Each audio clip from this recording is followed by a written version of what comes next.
മർമ്മശാസ്ത്രങ്ങൾ വളരെയധികം ലോകത്ത് നിലനിൽക്കുന്നുണ്ട്. പല സമ്പ്രദായങ്ങളും ചികിത്സാ രീതികളായി തന്നെ തുടരുന്നുമുണ്ട്. ചൂണ്ടുമർമ്മം തൊട്ട് ഉള്ള സ്നായുമർമ്മം, പേശികളുടെ മർമ്മം, അങ്ങനെ എല്ലാ മർമ്മ രീതികളിലും ചികിത്സകൾ നൽകാൻ സാധിക്കും. പക്ഷെങ്കിൽ ഇപ്പോൾ നിലനിൽക്കുന്ന ചികിത്സാ രീതികളിൽ മുഖ്യമായിട്ടുമുള്ളത് അക്യുപ്രഷർ പോയിൻറ്റ്സിൽ കൊടുക്കുന്ന ചികിത്സാ രീതികളാണ്.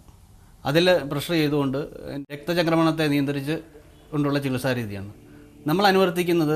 അതായത് ചിന്താമണി ശാസ്ത്രത്തിൽ അനുവർത്തിക്കുന്നത് ആ രീതിയിലുള്ള ചികിത്സയല്ല. കാരണം ഞാൻ 14 വർഷം അനുഭവിച്ച മുട്ടുവേദന ഡോക്ടർ പാർവതി ചികിത്സയിൽ കൂടെ ഭേദമായി 2 മുട്ട് ഓപ്പറേഷൻ പറഞ്ഞാണ്. മാവേലിക്കര എല്ലാ ഡോക്ടേഴ്സും, പുഷ്പഗിരി, ഉലിവേഴ്സ് എല്ലാ ഡോക്ടേഴ്സും കൈ കഴിഞ്ഞ് മുട്ടിൻ്റെ ഓപ്പറേഷൻ വരെ പറഞ്ഞ് ഫിക്സായി ഡേറ്റും തന്നാണ്. മോൻ IIT-യിലാണ് ജോലി. IIT-യിലെ ഡോക്ടർ, ക്യാമ്പസ് ഡോക്ടർ ഡേറ്റ് തന്നു.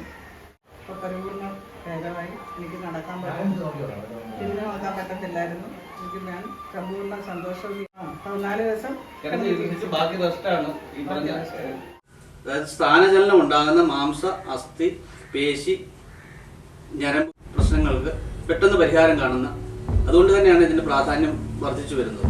പെട്ടെന്ന് പരിഹരിക്കപ്പെടാവുന്നതാണ്.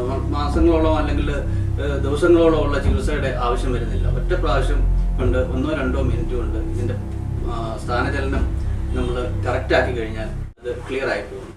ഞങ്ങളുടെ അനിയൻ്റെ മകൻ ഒരു ആക്സിഡൻറ്റ്, ഡൽഹിയിൽ ഒരു മേജർ ആക്സിഡൻറ്റ് കഴിഞ്ഞ് 1 വർഷം കിടപ്പായിരുന്നു. റോഡൊക്കെ ഇട്ടുകൊണ്ട് അത് കഴിഞ്ഞ് സുഖമൊക്കെ ആയി കഴിഞ്ഞപ്പോൾ നടക്കാൻ എന്തുണ്ടായിരുന്നു. ഇവിടെ വന്ന് ഇവിടുത്തെ ചികിത്സയും തിരുമ്പൊക്കെ ആയിട്ട് ഇപ്പം തിരിച്ചുപോയി. ഇപ്പോൾ ആളിപ്പോൾ പഴയപോലെ നോർമലായി. അങ്ങനെ അറിഞ്ഞു കേട്ടാണ് ഞങ്ങൾ ലിജോ അല്ലേ? ഇവിടെ വന്ന് അഡ്മിറ്റ് ആയിട്ട് ചികിത്സ ചെയ്തു. ബൈക്ക് കാറിന്റെ മേളിൽ കൂടെ പോയി അപ്പുറത്ത് പോയി 2-3 കാരണം പറഞ്ഞു.